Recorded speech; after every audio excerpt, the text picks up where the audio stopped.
Primera de Reyes, capítulo 17. El tema para esta mañana es el obrar de Dios en la escasez.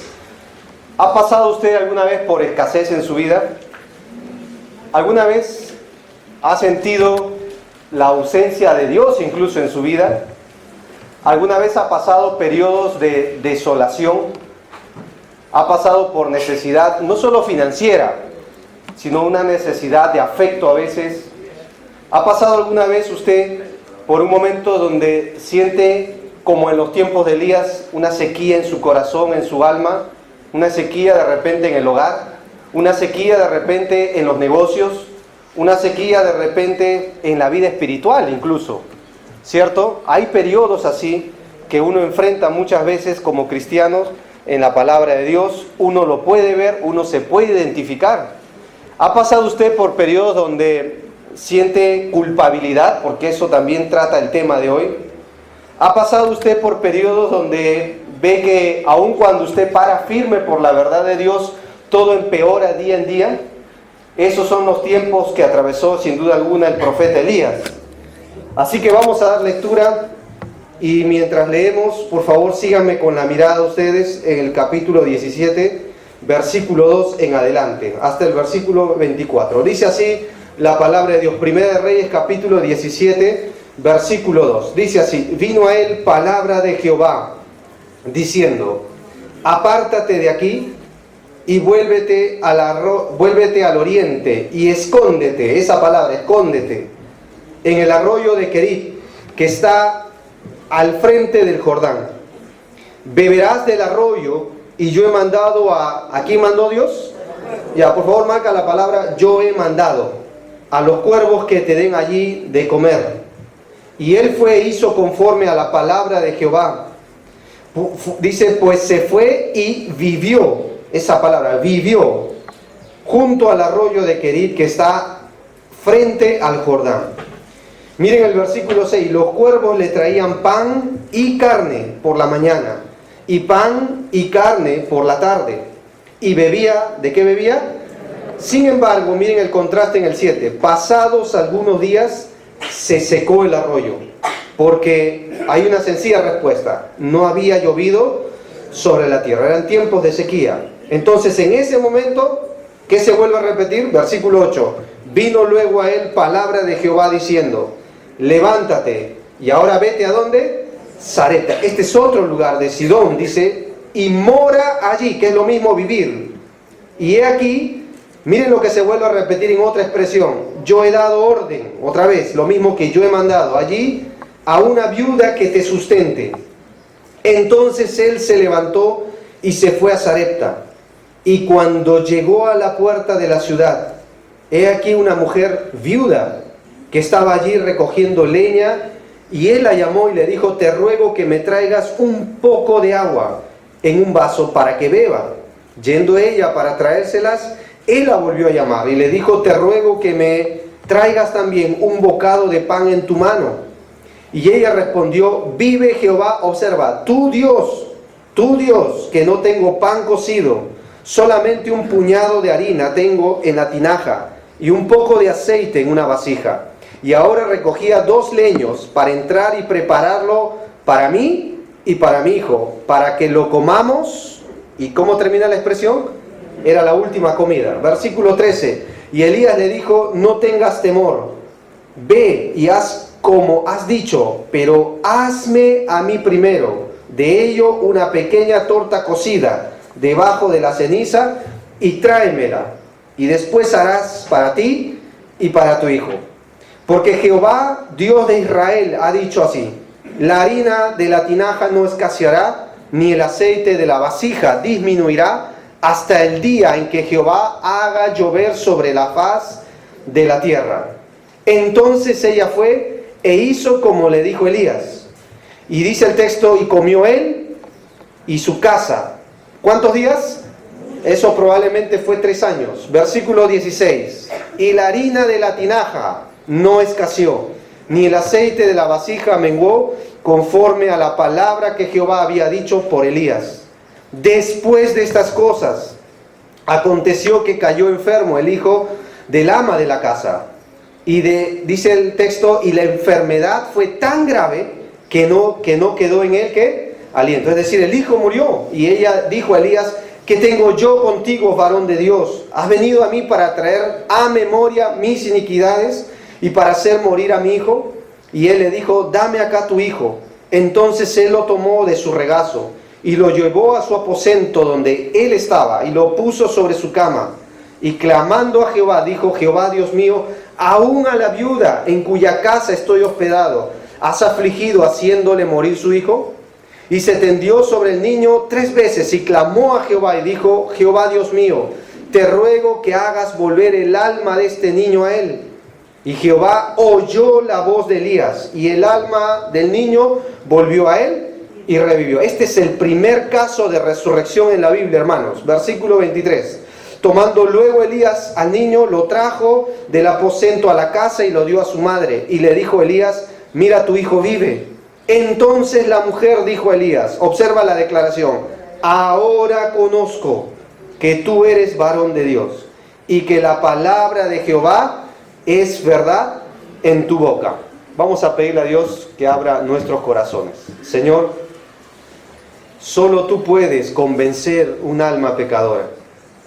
Solo tú puedes extender tu brazo para salvar. Solo tú puedes traer bendición que sobreabunde en nuestra vida. Solo tú puedes hacer fértil y fructífero nuestro hogar. Solo tú puedes hacernos crecer en la gracia como iglesia. Señor, decimos esto porque reconocemos que todo nuestro esfuerzo humano es inútil ante tu poderosa capacidad. En esta mañana quiero pedirte especialmente para que nuestras conciencias y corazones, que a la luz de tu palabra tú nos puedas persuadir a traer convicciones de tu gran poder sobre nuestra vida y que vivamos bajo ese poder. Señor, oramos que ahora abras toda nuestra atención y todo el entendimiento necesario para comprender a través de tu Santo Espíritu las verdades de tu palabra. Señor, permítenos entender que tú eres un Dios que usas la escasez, que permites tiempos escasos en nuestra vida para volver a ti todo nuestro ser. Te lo pedimos, Señor. Ahora, Señor, enséñanos tu verdad. Te lo pedimos en Cristo Jesús. Amén. Muy bien, hermanos, comencemos en esta mañana. Una de las cosas más aleccionadoras en nuestra vida, de todo creyente, hermanos, esto nos incluye a todos, no importa si uno aquí ha aceptado a Cristo recientemente o tiene años en la fe. Una de las cosas que no podemos olvidar de la palabra de Dios, porque está escrito, está implícito los principios, es que Dios está más interesado en nosotros, en lo que somos, que lo que hacemos. Dios no se impresiona por nuestros logros, hermanos. Uno pasa los años, mira atrás todo lo que Dios ha permitido servir, y con sinceridad le digo que Dios se interesa y su propósito, con toda sinceridad, recae en nuestras vidas, en la esencia de nuestras personas. Dios está más interesado en quiénes somos que lo que hacemos. Hemos visto sin duda alguna ya la semana pasada que Dios escogió a Elías para una gran labor. Oró y la lluvia paró. No hubo ni lluvia ni rocío siquiera. Y la sequía empezó a traer un gran colapso, no solo financiero, sino en los hogares. No había qué comer. Esto se ve por el texto que acabamos de leer. Así que la mortandad empezó. La escasez era una realidad. El tema de sobrevivir, sin duda alguna, era la preocupación de todo papá acá. ¿Cómo voy a dar de comer a mis hijos, cierto? En tiempos como estos. Sin embargo, Dios va a tratar también con Elías. La sequía no solo era para los que hicieron mal, como vimos la semana pasada. No era solo la herramienta de Dios para aquellos que se habían desviado de Dios. Era para darles lecciones al profeta de Dios. Así que en esta mañana vamos a ver el poder de Dios en la escasez. La sequía era tan real que la gravedad de la sequía se ve de algunos versículos en su progreso. Por ejemplo, miren 17:1. Entonces Elías Tisbita, que era de los moradores de Galat, dijo acá: vive Jehová, Dios de Israel, en cuya presencia estoy, que no habrá lluvia ni rocío en estos años, sino ¿por qué? Por mi palabra. Esto iba a ser un periodo de 3 años y medio, hermanos. Ahí se empezó la sequía y parece ser que ya había comenzado unos meses antes. Miren el versículo 7. Versículo 7 dice, pasados algunos días se secó el arroyo. ¿Y qué vuelve a recalcar la Biblia? Porque no había ¿qué? Llovido sobre la tierra. Eso ya te explica algo más. Miren conmigo el versículo 12, por ejemplo. Dice el texto al final, en la segunda parte, si tú lees bien, que la mujer dice que no tenía pan cocido, solamente un puñado de harina en la tinaja, un poco de aceite en una vasija, y solo recogía 2 leños porque, claro, si recogía 4 quizás no era lo que necesitaba para tan poco que tenía. El medio o el combustible era la leña. Pero dice al final, para que comamos yo y mi hijo, y después ¿qué cosa? Nos dejemos morir. O sea, parece ser que era lo último en el almacén, ¿me entienden? En el repostero. Ya no había más. Miren el versículo más adelante, del capítulo 18, versículo 1. Pasados muchos días, vino palabra de Jehová a Elías en el 3er año. Miren, ya habían pasado 3 años más. Diciendo, ve, muéstrate acá, y yo haré que llover sobre la faz de la tierra. ¿Vieron el periodo de escasez? ¿Vieron la sequía? Así que yo me imagino a Elías viendo todo este cuadro, toda esta escena. Ahora, ¿por qué vino la sequía? En un solo versículo, cuando Elías está en otro lugar geográfico, él va a describir la razón. Miren el capítulo 19, observen conmigo el versículo 14, por ejemplo. En un solo versículo, él va a sintetizar la realidad del pueblo luego de 3 años y medio. Miren el versículo 14. Respondió, he sentido un vivo celo por Jehová, Dios de los ejércitos, porque los hijos de Israel han dejado, miren el texto, ¿qué habían dejado? Su pacto. Han derribado, ¿qué habían derribado? Los altares de Dios. Y han matado a espada, ¿a quién? Miren, y solo yo he quedado, y me buscan ¿para qué? Para quitarme la vida. ¿Vieron la condición espiritual? Así que no era una realidad solo social lo que estaba viviendo Israel. Espiritualmente estaban, pero hasta... Miren, hermanos, ¿te imaginas no venir por 3 años y medio a un culto? ¿Te imaginas que no haya palabra de Dios? ¿Cómo serían los hogares nuestros? ¿Te imaginas que no haya ministerios, que no haya nada por qué invocar el nombre de Dios? Y Dios va afligiéndonos, y en 3 años y medio nadie es capaz de elevar una sola oración a Dios. ¿Lo vieron? Tanto que Elías se sintió tan abrumado por la realidad de la sequía. Y Dios va a usar la sequía, hermanos. Dios va a usar la escasez. Dios va a usar la ausencia de algunas cosas para enseñar lecciones. Y es lo mismo que Dios quiere hacer con nosotros. Dios usa la escasez para desarrollar algunas cosas. Antes de ver el principio, miren el mapa. Elías se confrontó acá. Esto es Samaria, donde vivía el rey. Y Dios le dice, escóndete acá. Miren todo el recorrido que él hizo. En el arroyo de Kerit, porque está al frente del Jordán. Este es el Jordán acá. ¿Vieron? O sea, la orden de Dios era moverse acá. Ahora, hermanos, quiero aclarar algo con esto. Que lugares geográficos en la Biblia son usados por Dios. ¿Está bien? Dios usa a menudo lugares. Este lugar iba a servir para 2 cosas en Elías. Miren conmigo capítulo 17. Observen conmigo el versículo 3. Ahí están las 2 razones del arroyo de Kerit. ¿Ya? Aquí hay 2 razones que Dios le da. Miren el versículo 3, por favor. Dios le dice así: apártate de aquí, o sea, de Samaria, y vuélvete ¿a dónde? Y escóndete. Miren el texto. Dios le pidió a Elías, escóndete. ¿Dónde debía esconderse? Que está al frente al Jordán. Así que, en primer lugar, hermanos, el arroyo de Kerit, en realidad, ya era un lugar de sustento, pero también ¿de qué? De protección. Y uno se pregunta, ¿por qué? ¿Se acuerdan cuando Dios habló a José, cuando había nacido Jesús? ¿Se acuerdan que un ángel tocó y le dijo, levántate, toma al niño y a su mujer y huye? Le dice, ¿por qué? Porque Herodes vendrá y matará a todos los niños menores de 8 años, y tu hijo está en eso. O sea, la orden de Dios era para proteger a José y a su familia. La orden de Dios acá, el lugar, o llamado el arroyo de Kerit acá, este lugar no solo iba a ser de protección, donde Dios lo iba a mandar, lo iba a sostener. Miren el versículo 4. Beberás del arroyo. Ahí está. ¿De qué iba a alimentarse en su bebida? Del arroyo. ¿Y qué más sigue diciendo el texto en el versículo 4? Yo he mandado a los cuervos que te den, observa la palabra, allí. Ese allí es este texto, o esta palabra, querido. Allí Dios había mandado a los cuervos que le den, ¿de qué, hermanos? De comer. Ahora, yo quiero hacerte una observación. Si Elías, estando acá, no iba para acá, ¿qué no había? A ver, dime tú. No había protección, porque Jezabel buscaría por todo Israel. Eso es lo que vas a leer ahora. A Elías lo iba a buscar por todo Israel. Y no había lugar donde dice el texto, no había buscado a Elías. Y en represalia por la sequía, iba a mandar a matar a todos los profetas. Así que si Elías se movía por acá, no había protección. Si Elías se movía por acá, probablemente lo hubieran encontrado y le hubieran dado muerte. Pero también Querit representa el sustento de Dios. Ahora, ¿dónde Dios dirigió a los cuervos, hermanos? ¿Dónde lo dirigió? En Querit. ¿Qué pasaba si Elías no iba a Querit?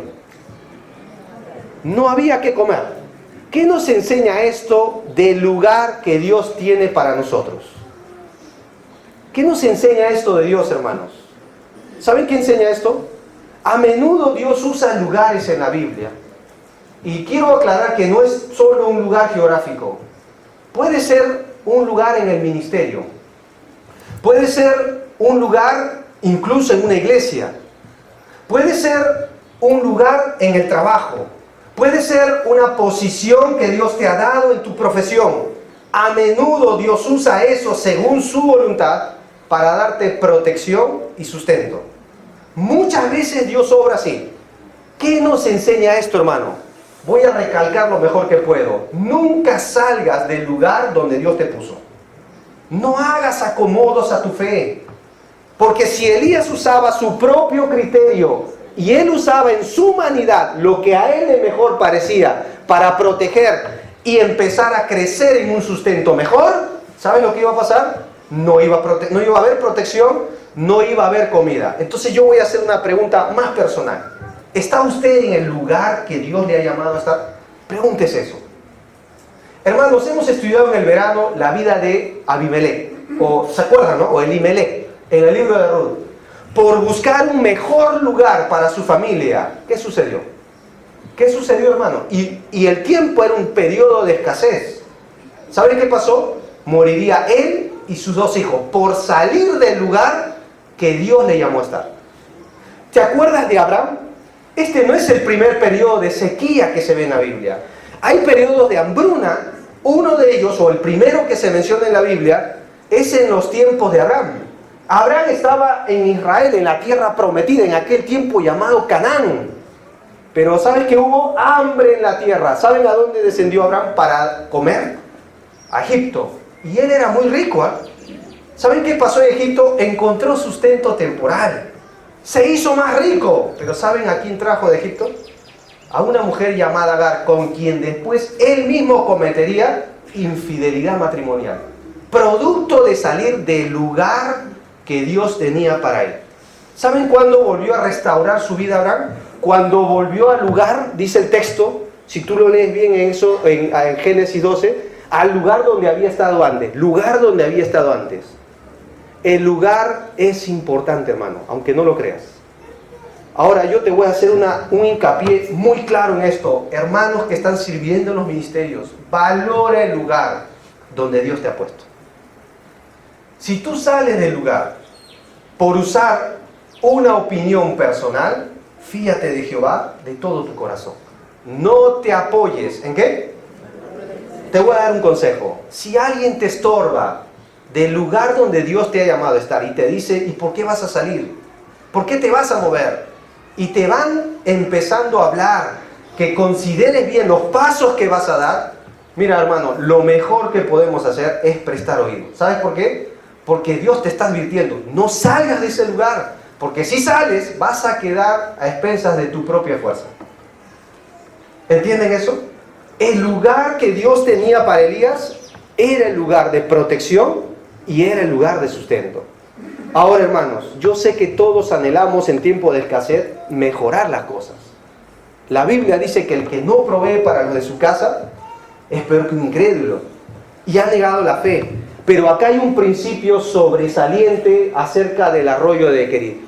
Yo quiero hacerte una observación en este texto, porque Dios le iba a traer comida, pan y carne por medio de cuervos, pero también le iba a dar de beber del arroyo. Hermanos, Elías no podía encontrar un supermercado donde, ¿entiendes?, comprar una Coca-Cola. No podía ir a un lugar donde comprar un Plaza Vea, donde comprar pan, arroz, ¿entiendes o no? El sustento que Dios tenía para él era suficiente. Y dice acá, ante donde vemos, él no murió de hambre, pero todo su alrededor sí. ¿Qué aprendemos de esto? Este es el principio acá. ¿Cuál es el principio? Contentamiento. ¿Saben por qué es importante esto? Porque Dios usó este animal. Este animal. ¿Saben lo que la Biblia habla del cuervo? Miren el texto. De las aves, estas tendréis en abominación. Miren, no se comerán. ¿Qué clase de aves? Serán abominación el águila, el quebrantahuesos, el azor, el gallinazo, el milano, según su especie. ¿Y qué más dice acá? O sea que para Dios eran animales que inmundos. Pero Dios usaría cuervos para dar de comer a su profeta. Ahora, me voy a poner yo en lugar de Elías para entender este texto. Si yo soy Elías, oro a Dios y la lluvia no se ve caer, ni siquiera rocío, y todos saben que por mi oración fue esto, ¿qué me cuesta orar a Dios, dame de comer? ¿Entiendes o no? 2, pero yo soy Elías, ¿cómo me vas a dar de comer por medio de cuervos, Dios? ¿Tú sabes quién soy yo? Yo soy Elías. Más adelante le haría descender fuego del cielo. Pero, ¿entiendes la posición de Elías? ¿Saben qué le está enseñando Dios a Elías? Conténtate. Esta es la manera que yo tengo para sostenerte. Mira, Satanás es muy astuto en la escasez y en la necesidad de traer una conciencia contra Dios. Por ejemplo, la primera tentación que Satanás sobró en Jesús, ¿saben dónde fue? ¿Saben dónde apuntó su dardo? Cuando no tenía que comer. 40 días y 40 noches, la necesidad. ¿Saben lo que le dijo el diablo a Jesús? Si tú eres ¿qué? Ahora, traduzcámoslos a nuestros días. Si tú eres hijo de Dios, ¿por qué tienes necesidad? ¿Nunca te ha dicho eso el diablo? Si tú eres hija de Dios, ¿por qué ganas un sustento tan bajo? Si tú eres hija de Dios, ¿por qué no tienes todo lo que los inconversos tienen? Si tú estás viviendo para Dios, ¿por qué tienes que padecer tanto? Si tú eres hijo de Dios, ¿por qué no te alcanza? Si tú eres hijo de Dios, ¿no será que Dios se ha olvidado de ti? ¿Ves que no vale la pena seguir a Dios? ¿No es ese el obrar del diablo a menudo cuando susurra en nuestro corazón y nos hace o nos lleva a cuestionar a Dios? Si tú eres un profesional, muchachos, ¿por qué no te reconocen? ¿No nunca has escuchado eso en tu trabajo? ¿Por qué a otros sigue haciendo cosas indebidas? Y tú por cuidar tu integridad, mira cómo te pagan. Si tú eres hijo de Dios en el ministerio que estás, ¿por qué no te dan un aplauso? ¿Por qué no te dan un reconocimiento? ¿Por qué la gente, no sé, son hasta ingratos a veces? ¿Por qué si tú estás haciendo las cosas para Dios, tienes que padecer esa situación? ¿Por qué tienes que atravesar los tiempos de escasez en tu vida? ¿Por qué? Contentamiento. Tal vez Dios quiere que aprendas a estar contento con lo que Él tiene para ti. Esa es la lección que yo veo que Dios enseña a Elías en este lugar. Dios tiene a menudo un lugar como el arroyo de Querit para cada uno de nosotros, ¿ah? Aunque no lo creas. Si Él quiere formar tu vida, Él lo va a hacer por esta lección que creo que nadie acá todavía se ha graduado. Lo hizo con David para formar un hombre conforme a su corazón. Lo aisló en el desierto como a Moisés para ser un hombre tan fiel que hablaría en su relación con Dios cara a cara como el hombre habla a su compañero. Incluso el mismo Señor Jesús tuvo su propio desierto. Tuvo su propio desierto, hermano. Tú y yo no vamos a escapar del lugar que Dios tiene para enseñarnos a estar contentos con lo que Él quiere para nosotros. Aun cuando otros tengan mucho más. Esta lección en la Biblia del contentamiento tiene innumerables principios en la palabra de Dios. Por ejemplo, la Biblia dice así: mejor es un bocado seco y en paz. ¿Y el contraste cuál es? que en casa de contienda, pero llena de ¿qué? De provisiones. Ahí está. Mira otro principio. Mejor es la comida de ¿qué? De legumbres. Pero no hay carne en la comida. Pero es mejor, pero donde hay ¿qué? Donde la voluntad de Dios es lugar. Que buey engordado, donde hay ¿qué? Para nosotros sería que donde hay toda una parrilla, pero no hay armonía.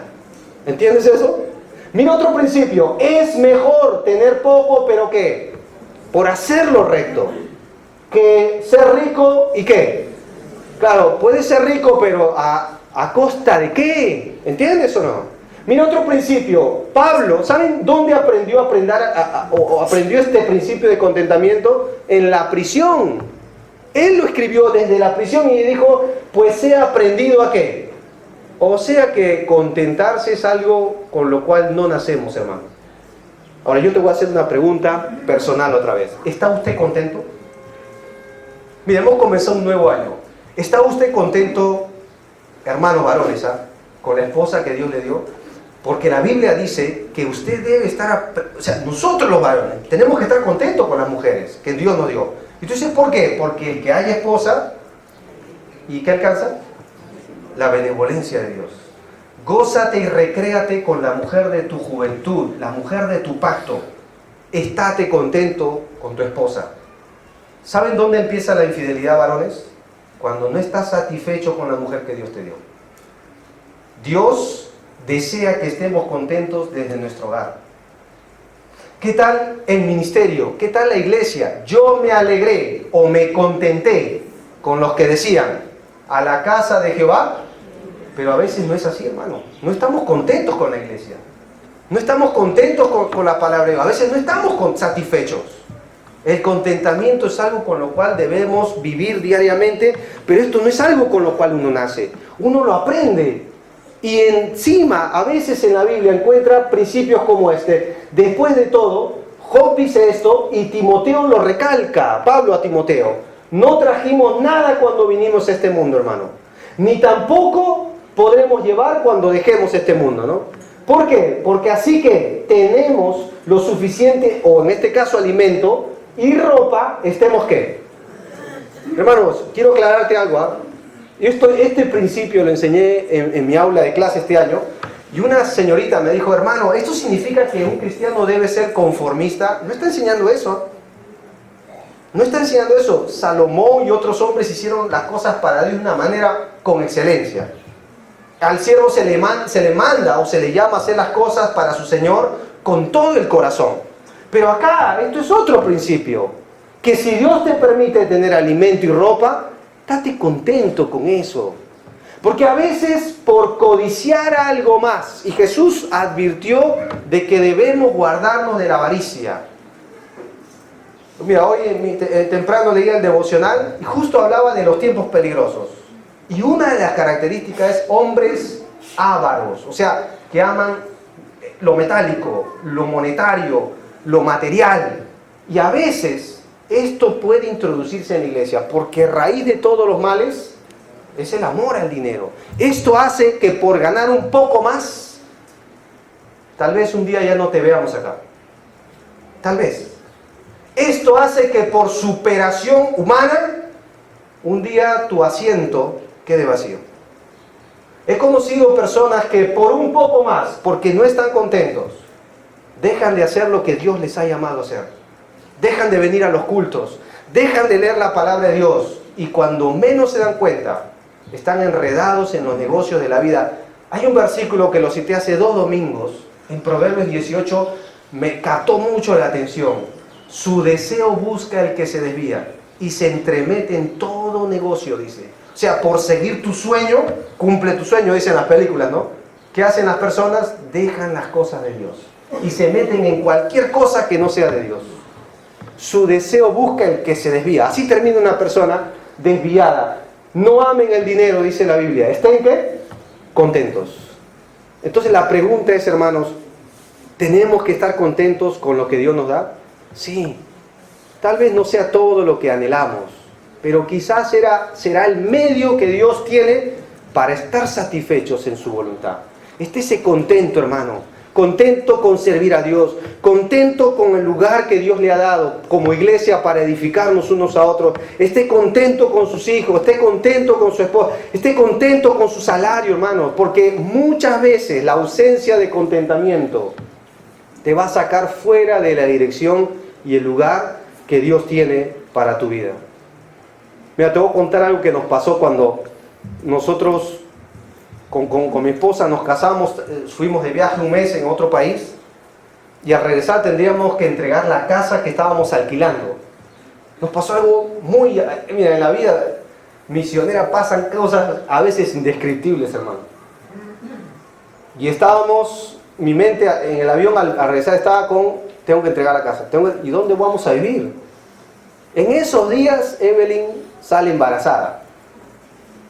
¿Entiendes eso?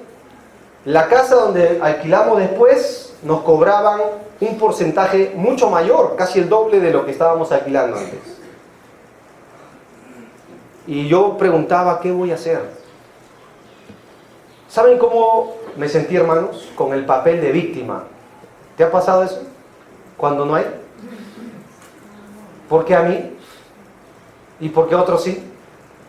¿Y por qué a mí no? ¿Te ha pasado el papel de víctima, hermano? A mí me pasó. Y encima, nosotros estábamos apoyando una iglesia que queda cerca del aeropuerto. Íbamos frecuentemente a apoyar porque estaban sin pastor en ese tiempo. Y los ancianos de esa iglesia nos pidieron a mi esposa y a mí una reunión en una pollería, nos invitaron a comer. ¿Saben lo que nos propusieron? Un mejor sustento, una movilidad para apoyarles con el pastorado. ¿Saben que fue una tentación grande? Recuerdo haber subido en la azotea de la casa donde estábamos y tuve que ponerme a orar y a llorar, porque yo sabía que Dios no me estaba llamando allá, hermanos. Yo hablé muy gentilmente, les agradecí a los hermanos y le dije, yo creo que no soy esa persona, porque no escucho de Dios que Dios me esté llamando a ustedes, aunque la necesidad lo meritaba, hermano. Así que hicimos lo que Pedro dice, mejor es padecer haciendo el bien, si la voluntad de Dios así lo quiere. Pasaron 8 meses más. Dios evidentemente envió sus cuervos, ¿no? Nunca nos faltó qué comer. Nunca, que yo sepa, no me adelgacé, ni por amor, así que yo sepa, no nos faltó qué ponernos. Ella tenía que hacer sus citas, hasta donde sé y hago memoria, no faltó a ninguna de ellas, porque Dios es fiel. Porque si usted está en el lugar que Dios tiene para usted y está haciendo lo que Dios le ha llamado a hacer, Dios va a proteger y va a proveer. Dios enseña esta lección. Pero ¿qué me estaba enseñando en ese momento de mi vida? Brian, tienes que estar contento. Por eso yo le hago la pregunta a usted. Tal vez estoy hablando con personas que están pasando un tiempo así. Y yo quiero decirle que eso no es fácil estar pasando periodos así. Pero incluso uno dice, y mi hijo va a ver qué clase de Dios tenemos, son oportunidades de enseñarle a ellos. De ponernos de rodillas con ellos y enseñarles, clamemos al Dios que puede proveer. Que puede proveer.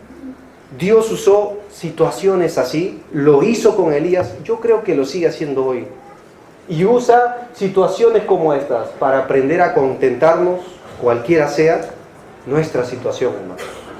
Por eso vuelvo a hacerle la misma pregunta. Por favor, no se ofendan. ¿Está usted contento?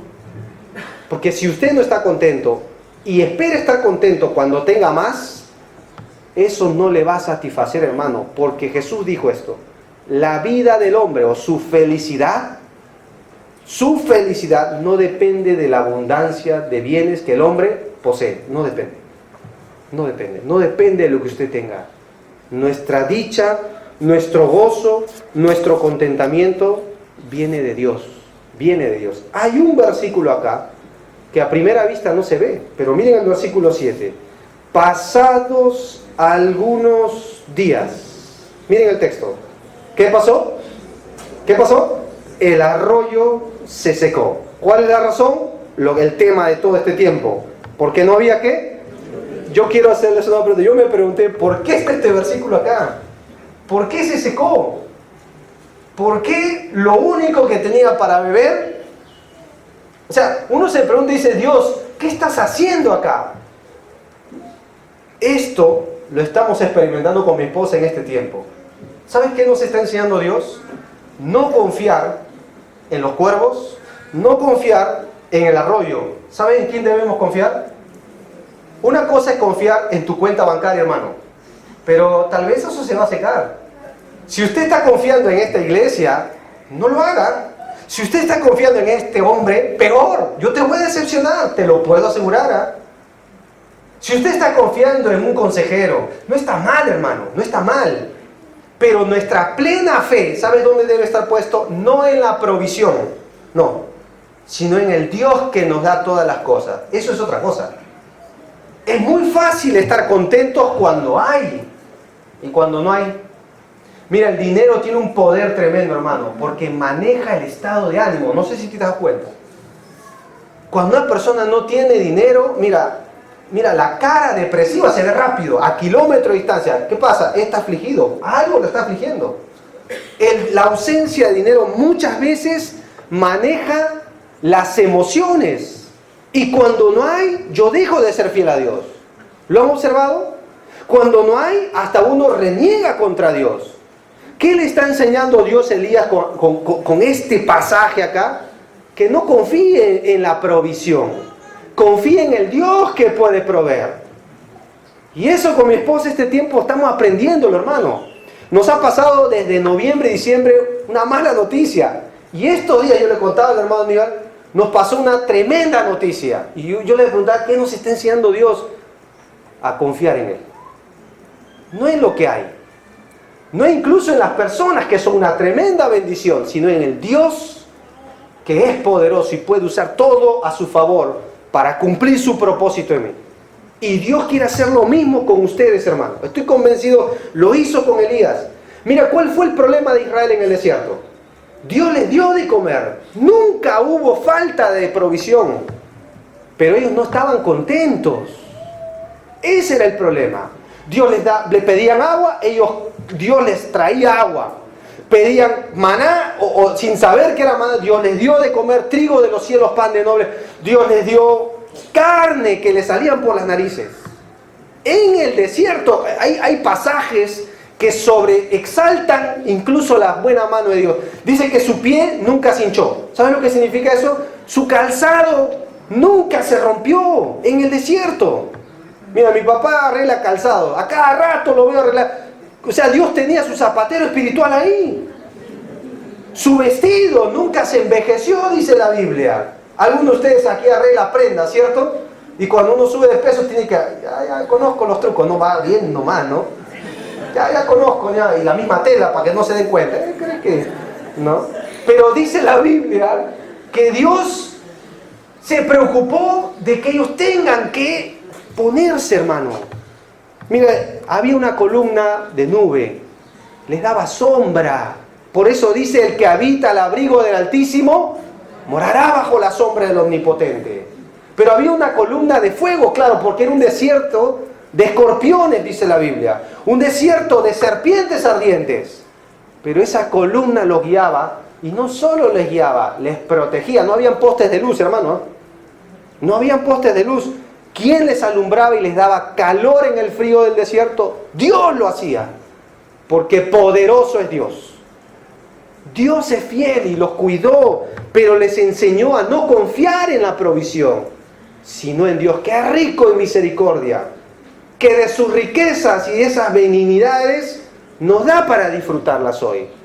Tal vez en esta mañana, tal vez haya alguien o muchas más personas que están confiando en lo que tienen. Prepárese, tal vez Dios les va a enseñar esta lección. No le quiero asustar, pero es a donde Dios quiere llevar nuestra fe. Dios trató con Elías. Sé que estoy hablando con hermanas y hermanos que han padecido salud. Su salud se ha secado como el arroyo.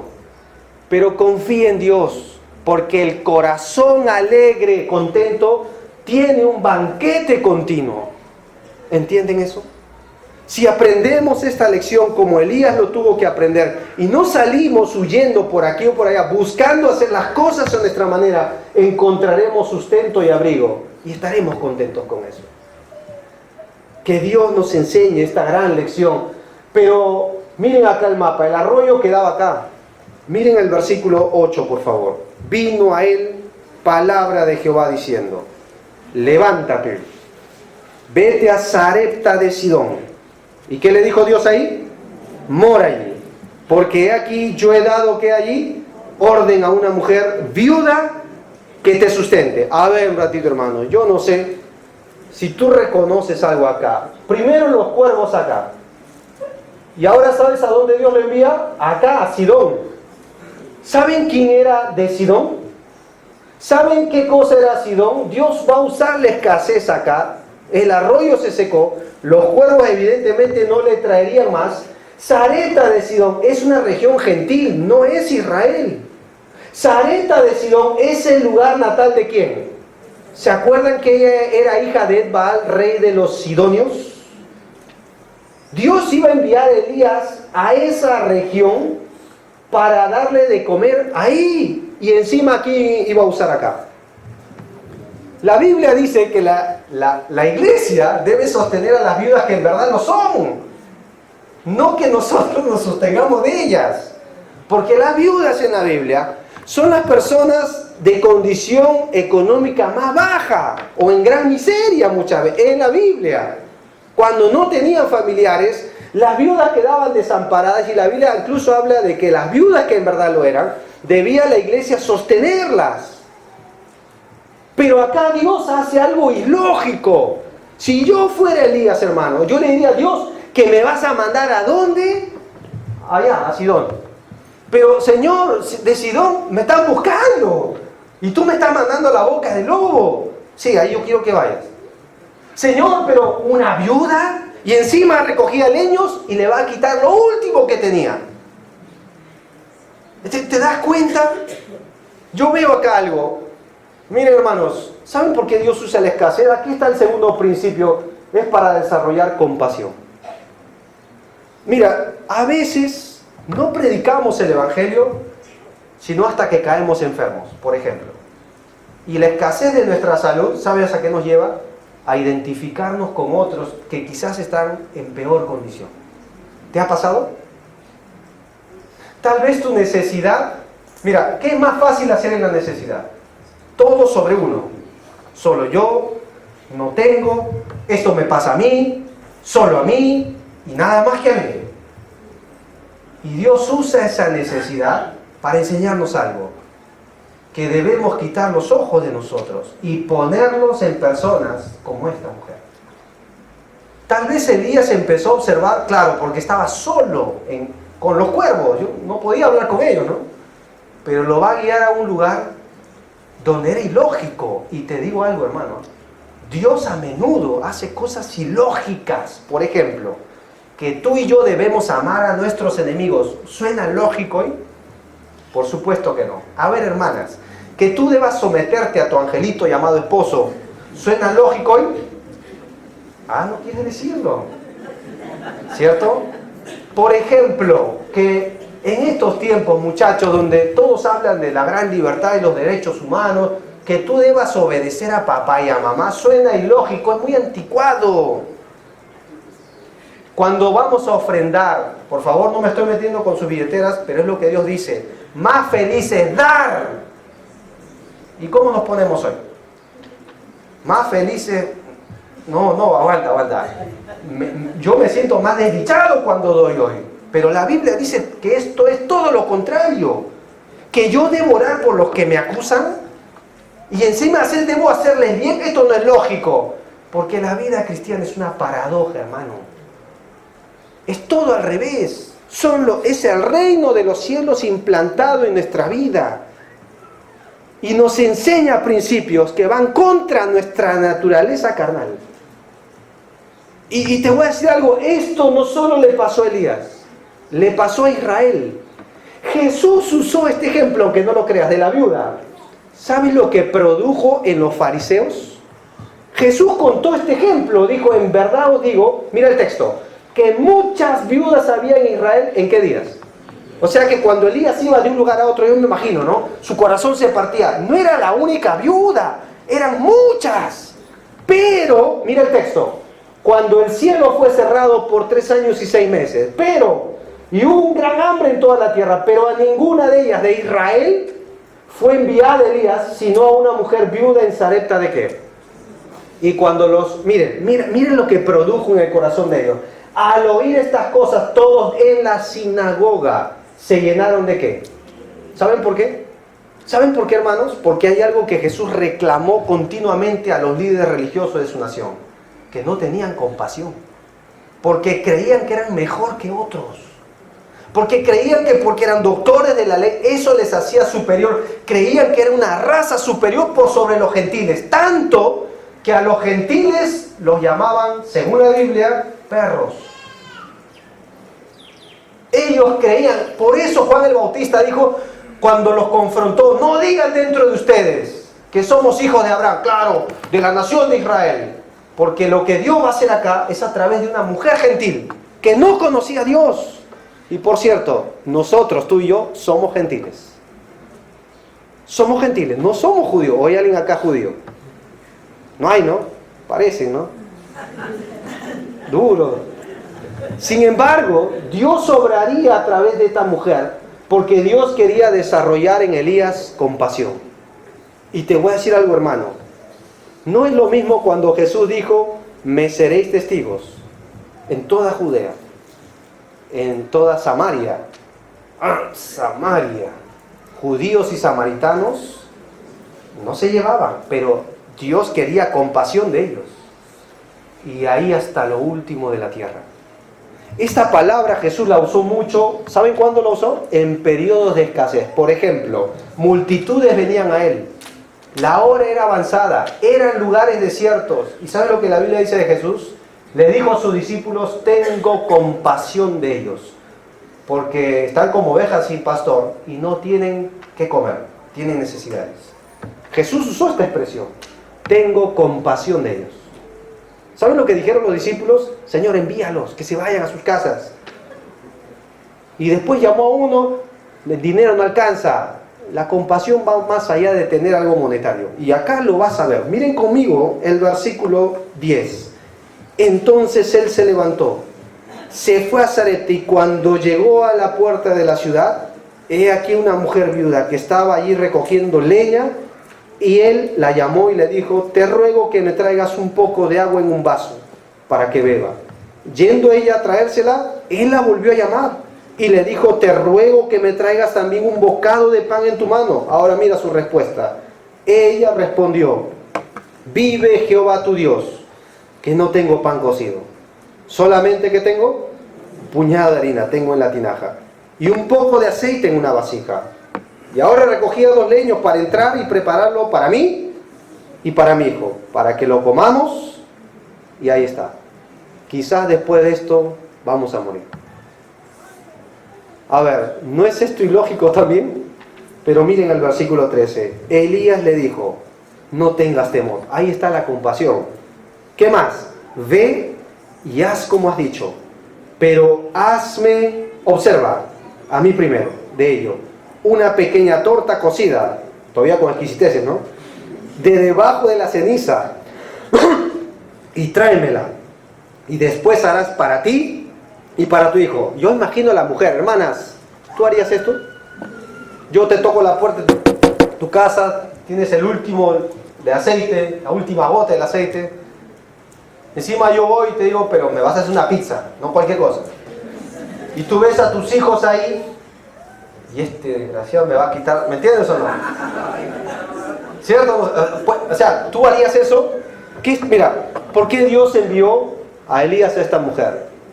Acá hay algo que no debe pasársenos de vista. Dios amaba a esa mujer. Eso está claro. ¿Por qué Dios va a poner en funcionamiento la fe de esta mujer?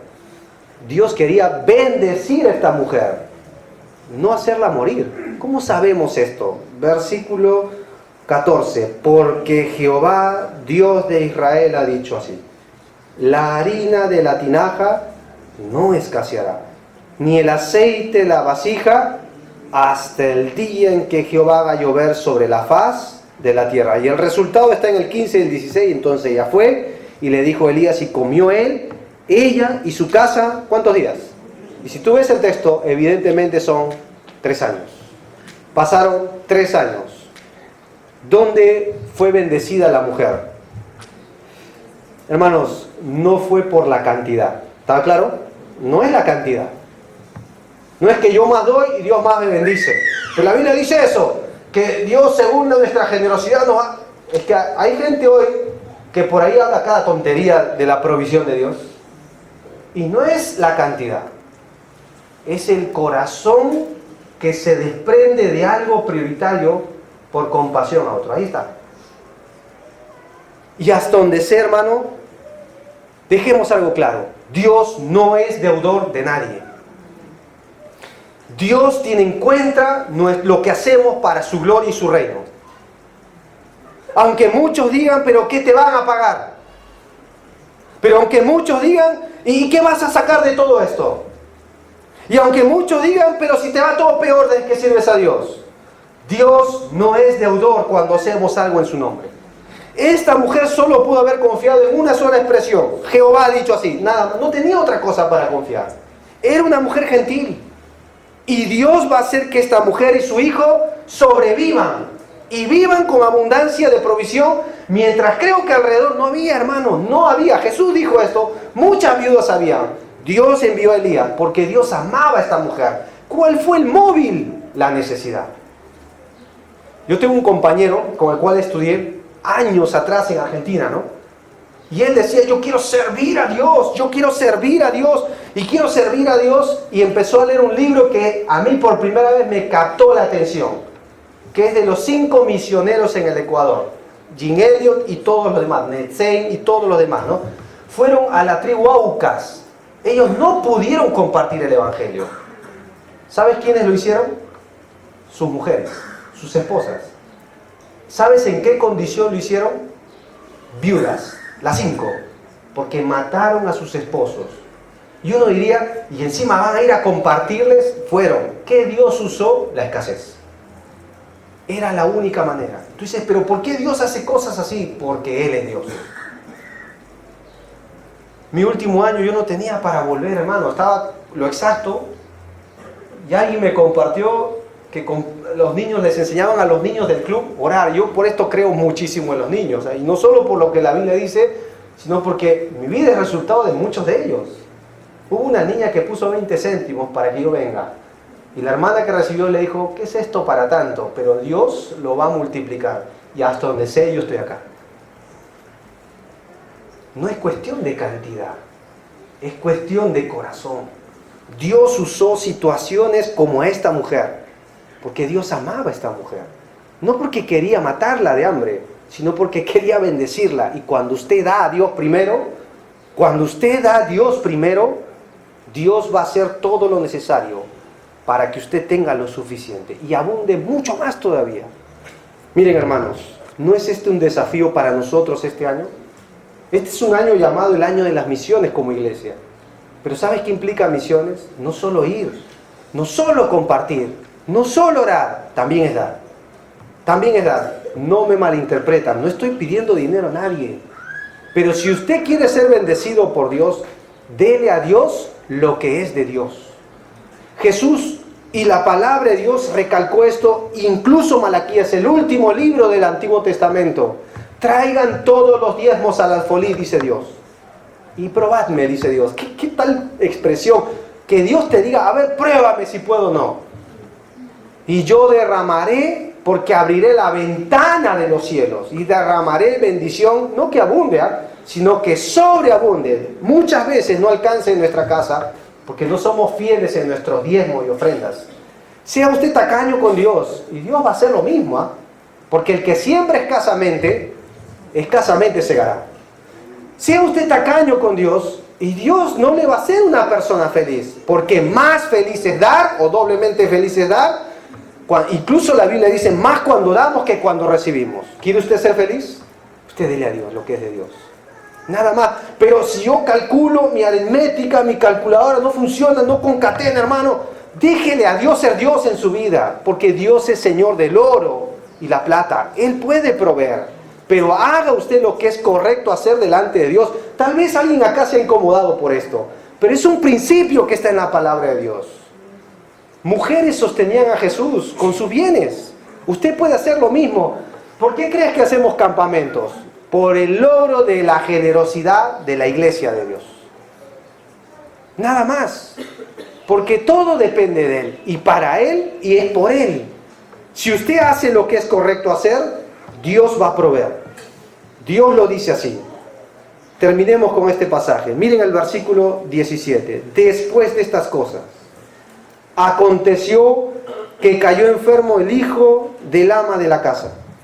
Y la enfermedad fue tan grave que no quedó en él que una cosa es ayudar en mi ofrenda, pero acá hay otra lección que veo que Dios le va a enseñar a esta mujer y a Elías. Es la lección de la convicción. Dios usó la escasez para desarrollar en esta mujer convicción.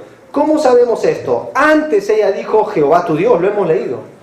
Pero miren el versículo 18. Miren la reacción quejosa y evidentemente justificable de esta mujer. Ella dijo a Elías, ¿qué tengo yo contigo, varón de Dios? ¿Has venido para traer memoria de mis iniquidades y hacer morir a mi hijo? A ver, ¿qué es lo que sucedió acá, hermanos? Vio a Elías por 3 años en su casa, hospedado en un aposento. La vida recta, santa y justa de Elías, evidentemente, trajo convicción en la mujer. ¿Lo han notado? ¿Qué tengo yo contigo, varón de Dios? ¿Saben lo que está diciendo esta mujer? Lo que está pasándole a mi hijo es producto de mi pecado. Al ver la vida de Elías, evidentemente le reclama y le dice, pero tú eres un varón de Dios. Y se siente persuadida de la vida mala que ella llevaba. Recuerda que era gentil. Era de los sidonios. Yo traté de conjeturar cuál fue su pecado, cuál fue su iniquidad.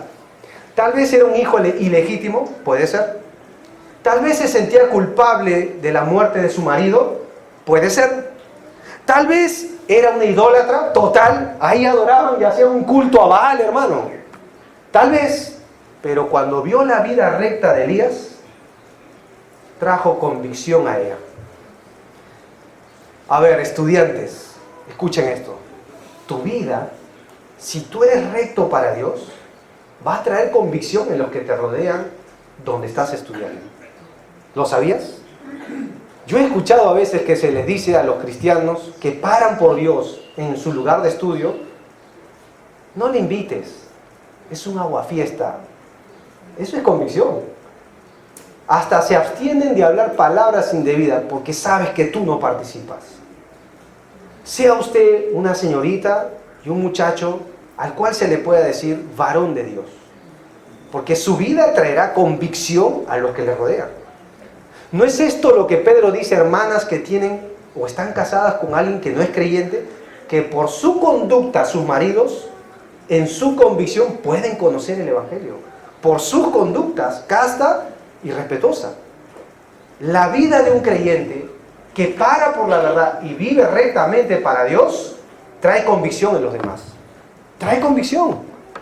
Yo he conocido y tengo amigos de promoción que han venido a casa y que venían fumando, han tirado su cigarro, venían hablando sus palabrotas, han dejado de hablar por vergüenza hacerlo. ¿Le ha pasado a usted? Tal vez alguien que me oye lo ha experimentado, donde trabaja incluso. Porque su vida es como la luz que a sus ojos les empaña, les fastidia, trae convicción. Esta es la vida que Elías trajo sobre la mujer. Esta mujer va a sufrir esta escasez en su hogar porque Dios quería no solo su ofrenda. ¿Saben lo que quería? Dios quería la vida de esta mujer. ¿Cómo lo sabemos? Miren el versículo 19. Y él le dijo, dame acá tu hijo. Entonces él lo tomó en su regazo, lo llevó a su aposento donde él estaba y lo puso sobre su cama. Clamando a Jehová, dijo, Jehová Dios mío, aún a la viuda en su casa, donde estoy hospedado, has afligido haciéndole morir su hijo. Y se tendió sobre el niño 3 veces y clamó a Jehová y dijo: Jehová Dios mío, te ruego que hagas volver el alma del niño a él. Y Jehová oyó la voz de Elías y el alma del niño volvió a él. ¿Y qué sucedió? Revivió. Tomando luego Elías al niño, lo trajo al aposento a la casa y lo dio a su madre y le dijo a Elías: mira, tu hijo vive. Ahora mira la convicción. Ahora, miren el versículo 24. Entonces la mujer dijo a Elías: ahora conozco que tú eres varón de Dios y que la palabra de Jehová, ahí está. ¿Qué quería Dios de la mujer? No solo su ofrenda, quería que ella ponga totalmente su fe en ¿quién? En el Dios de Israel. Ahora, yo me he preguntado, si yo hubiera sido Elías, ¿qué hubiera hecho con esta mujer?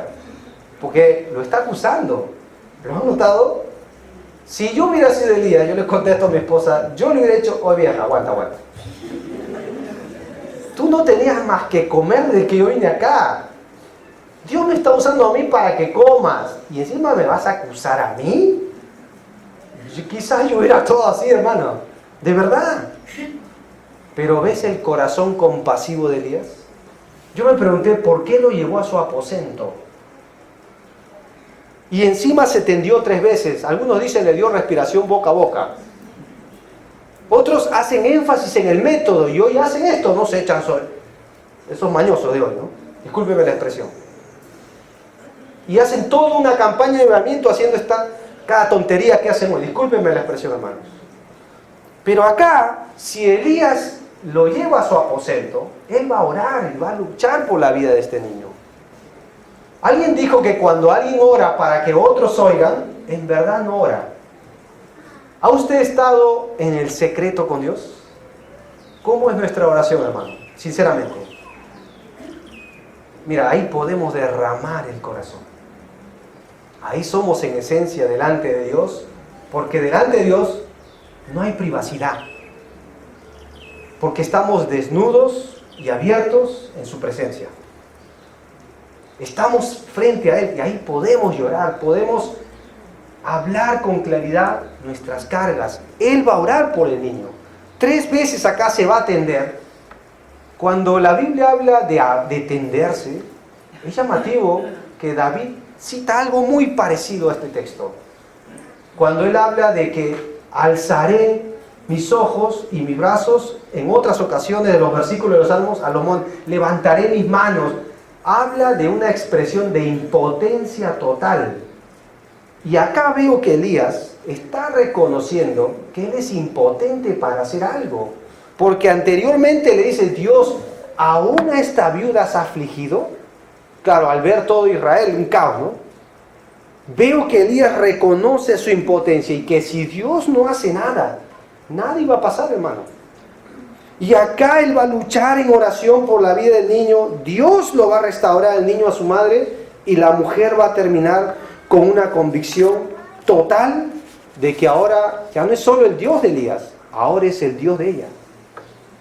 Una mujer gentil que entra en los rasgos de la fe, porque Hebreos saben lo que dice, que algunas mujeres por la fe recibieron a sus muertos mediante resurrección. Aquí está. Aquí está. ¿Qué quiere Dios de nosotros en la escasez? Convicción. Que desarrollemos convicción no por lo que escucho que Dios provee, porque ahora sé en mi vida personal que Dios provee. Eso es otra cosa. Dios quería que esta mujer crezca en fe, en tener y entablar una relación con Él. Hermanos, la pregunta es: ¿quién era Dios en toda esta escena? Mira, Dios usó cuervos. Dios usó una viuda al borde del colapso financiero. Dios usó un arroyo. Más adelante veremos que Dios usó un ángel para sostener a Elías. Vas a ver que Dios va a usar en la Biblia cosas bien raras para proveer. Y en la Biblia yo creo que podemos concluir en este pasaje cuando la Biblia dice: poderoso es Dios. No hay otra razón, yo no veo. Hay varios textos que hablan que Dios es poderoso para proveer en la escasez. Hay varios textos que nos enseñan como principio que Dios es poderoso para dar vida más allá de la muerte. Poderoso es Dios. Ahora, hermanos, la Biblia nos enseña estos principios. Y poderoso es Dios para hacer que abunde en vosotros, ¿qué? Toda gracia. A ver, repítalo conmigo. ¿Poderoso es quién? A ver, repítalo conmigo. ¿Poderoso es quién?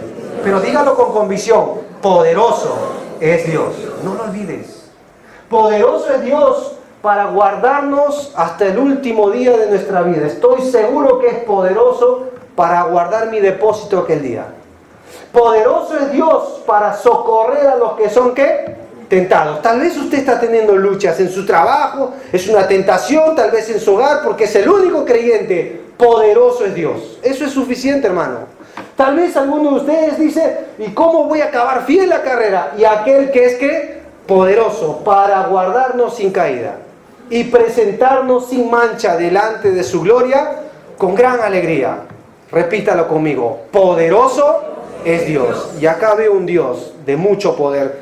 Vez tras vez, cuando uno ve la Biblia, se nos confronta con la realidad de la capacidad poderosa del Dios Todopoderoso. El Dios es llamado el Shaddai, el Dios el Altísimo, Jehová el Dios que provee, Jehová Jireh. Poderoso es Dios.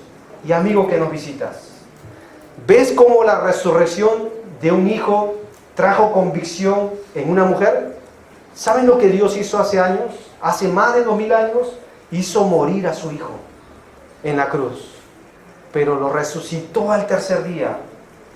Y la Biblia dice que Él es la resurrección y la vida, que todo aquel que vive y cree en Él, aunque esté muerto, vivirá. ¿Saben cómo resucitó Dios a Dios Hijo, Dios Padre de Dios Hijo?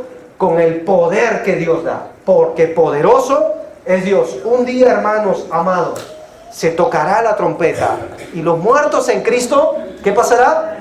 Con el poder que Dios da. ¿Saben por qué? Porque poderoso es Dios. Si nuestra morada terrestre, nuestro cuerpo humano se deshiciere, tenemos de Dios un tabernáculo, un edificio que no se va a conmover. Dios nos va a revestir de otro cuerpo. ¿Saben por qué?